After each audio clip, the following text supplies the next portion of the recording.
ساعة مونديال من أبو ظبي الرياضية. سعيد أن ألتقي في هذا الاستوديو بالدكتور موسى عباس وكابتن علي مسري. دكتور أهلا وسهلا بك. أهلا وسهلا فيك علي، تحياتي. تحياتي لك كريم وللمشاهدين الأفاضل ولهذا الجميل وأستاذنا جميعا الدكتور موسى. نحن جدا سعيدين بالتواجد معنا اليوم في الاستوديو.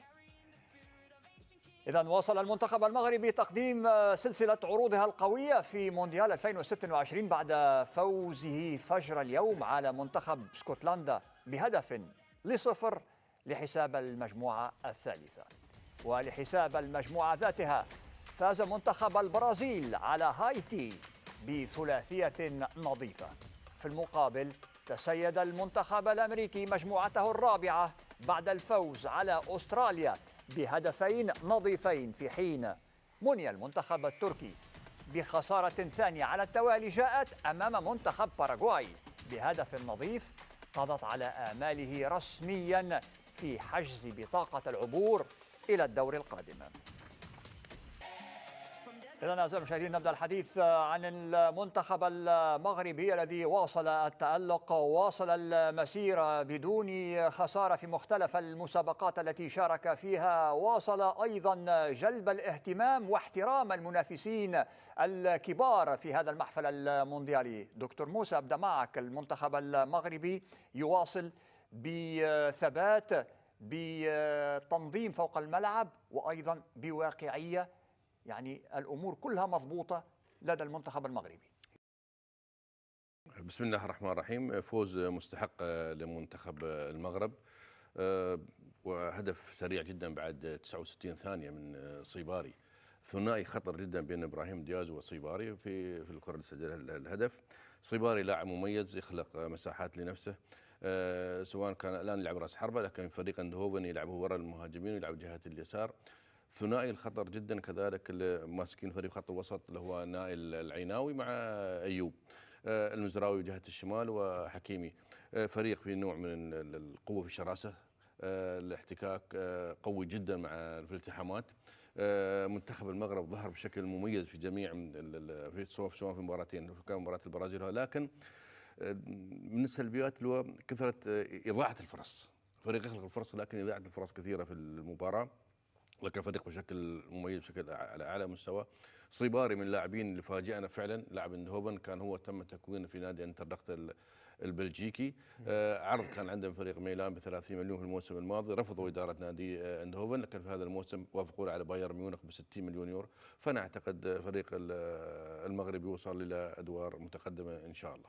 نواصل في نفس المنوال ونفس السياق مع علي مسري. كون التخطيط والرؤية والنظام في العمل يوصل إلى هذه النتائج. المنتخب المغربي بعد أن قرر الاتحاد المغربي الاستغناء عن المدرب وليد ركراكي الذي أوصله إلى أعلى المراتب في المونديال السابق وإلى المربع الذهبي، الاستنجاد والتوقيع مع محمد وهبي، ونفس المسيرة تتواصل، مسيرة الثبات والنجاح. علي، والله شوف، إذا في حاجة جميلة في المنتخب المغربي خلال الفترة الماضية أنا أشوف أن قرار الاستعانة بمحمد وهبي كان واحد من أفضل القرارات اللي اتخذها الاتحاد المغربي للأمانة مع هذا المنتخب اللي شفنا فيه كمية شباب. يعني تتكلم عن لاعب 18 سنة، تتكلم عن العيناوي اللي تتكلم عن الدكتور 24 سنة، مجموعة لاعبين شباب موجودين في الفريق بصراحة مع صيباري قاعدين يقدمون مستوى كبير جدا جدا. لكن خليني أقول لك نقطة جدا مهمة كريم.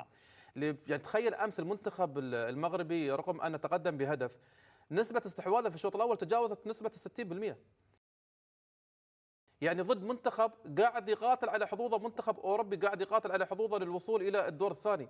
بهذا الشكل المنتخب المغربي كسر حاجز الخوف عند المشجع العربي اللي ينتظر واحد من المنتخبات العربية أن تخرج في يوم من الأيام وأنها تقارع كبار العالم. حتى الآن على مستوى التصنيف وصل تصنيف المنتخب المغربي أعتقد إلى المركز الخامس أو السادس على مستوى التصنيف العالمي بناء على النتائج اللي قاعد يحققها. منتخب 39 مباراة بدون هزيمة، منتخب قاعد يقدم نجوم على مستوى المراكز، قاعد يقدم نجوم على مستوى التدريب، قاعد يقدم نجوم في كل حاجة في عالم كرة القدم، حتى نجوم على مستوى قراءة وإدارة هذا المنتخب من قبل الاتحاد. فصراحة النموذج المغربي رائع جدا. عيناوي أمس اللي تكلم عنه الدكتور عنده تقريبا فيما يقل في حدود 98 لمسة في المباراة. المباراة الماضية كنا نتحدث عن بن عدي، صح ولا لا؟ نعم. على أنه واحد من اللاعبين اللي أخرج نفسه بطريقة ممتازة أمام المنتخب البرازيلي، لكن أمس العيناوي اللي عمله حاجه صراحه تفوق الخيال. لاعب رائع جدا، 24 سنه، لاعب روما، قدم حاله بدنيه صراحه يشكر عليها، لكن في عيب وحيد اللي هو كريم. نعم. دياز يعني دياز الفرص اللي قاعده تتوفر ما راح تتوفر بهالطريقه.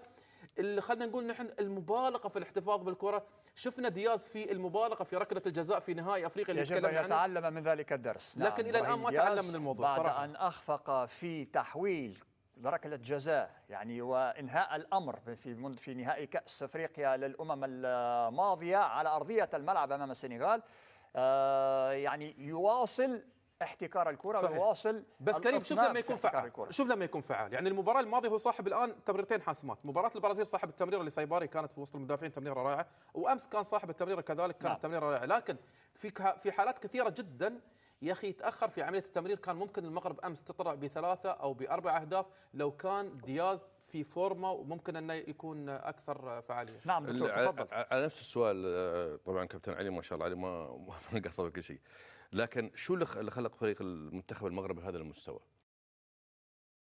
اللي هو العمل، البنيه. اول شيء هناك في استراتيجيه عمل مؤسسي. اول شيء بده في تكوين المراحل السنيه، زائد البنيه التحتيه من الملاعب.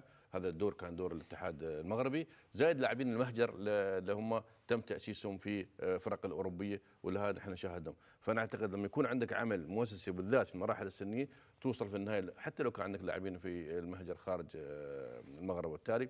انا اعتقد اللي شاهدنا نحن اليوم لاعبين السرعه عندهم، سرعه التفكير، سرعه الحركه، سرعه التنفيذ، كل شاهدنا نحن اليوم. بالذات العيناوي زي ما قال كابتن علي، لاعب يعني سواء في الافتكاك سواء في حاله الهجوم في حاله الدفاع، فكان لاعب مميز جدا جدا يعني.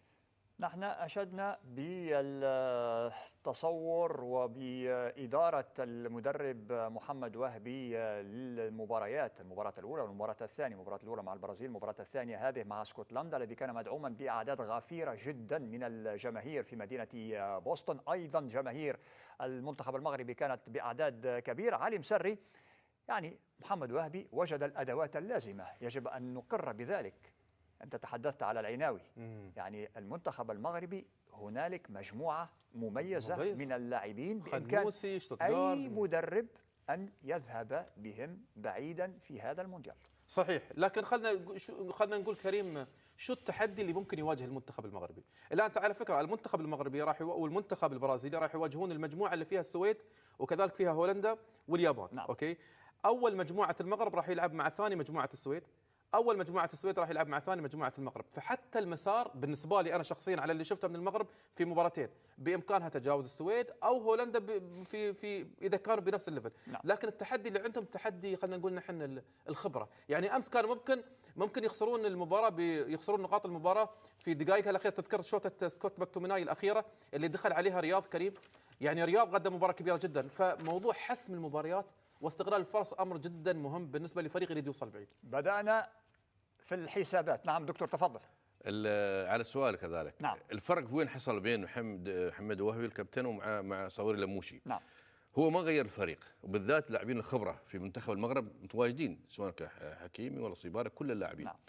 تقصد مع ركراكي دكتور مش لا مع لموشي منتخب تونس. غير 50% من اللاعبين واعتمد على اللعيبه الشبان. هو محمد وهبي في عنده لاعبين شبان اللي كانوا معاه اصلا ما اعتمد عليهم، كانوا على الدكه ينزلون في الشوط الثاني، وهذا الفرق كبير. يعني هم قوام الفريق. وبعدين اي مدرب حتى لو عندك لاعبين مميزين، لكن لو هناك مدرب يعرف كيف يوظف، كيف يخلي التشكيله، نعم، كيف يغير، من الصعب انك تمشي. مش بالضروره عندك لاعبين معاهم دكتور من فريق ال 21 سنه إيه حتى لو عندك لاعبين واصحاب خبره ولاعبين مميزين، لكن لو انت كنت مدرب ما عندك خبره، ما عندك نوع من الموهبه، انا اقول لك لا يمكن انك تستطيع انك انت في كاس العالم تظهر بهالصوره بشكل جيد. كريم تبحث عن ايجابيه لمحمد وهبي صح؟ شوف اذا كان شيء إيجابي. انا لا هو كله ايجابيات، يعني بس انا اقول بطل العالم، بطل لو العالم الشباب اكيد ايجابي. انا معك، بس لو لم يخرج الا بن عدي لكفاه في مسيرته لكفاه في مسيرته الرياضيه. موضوع سعيه وراء بن عدي واستقطابه للمنتخب وذهابه اليه الى اوروبا وفي فرنسا ومحاوله اقناع على اكثر واحد يشكر على بن عدي هو ديشان. هذا القرار هو ديدي ديشان. صح منتخب فرنسا، لان بن عدي مثل منتخب فرنسا في الشباب، كابتن كان كابتن فريق في منتخب الشباب. شوف يحسب لمحمد وهبي، وهذه واحده من اكثر القرارات اللي تخدم الكره المغربيه باستقطابه لمثل هذا اللاعب، ولو لم يفعل الا هذا القرار نعم. لكفاه في مسيرته. هذا المستوى المميز للمنتخب المغربي يدعونا دائما للحديث عن إنجازات منتخب أسود الأطلس. في نفس المجموعة هنالك العملاق العالمي الآخر المنتخب البرازيلي الذي تمكن من اجتياز عقبة هايتي بثلاثية. نستمع لما قاله أنشيلوتي وأيضا مدرب هايتي.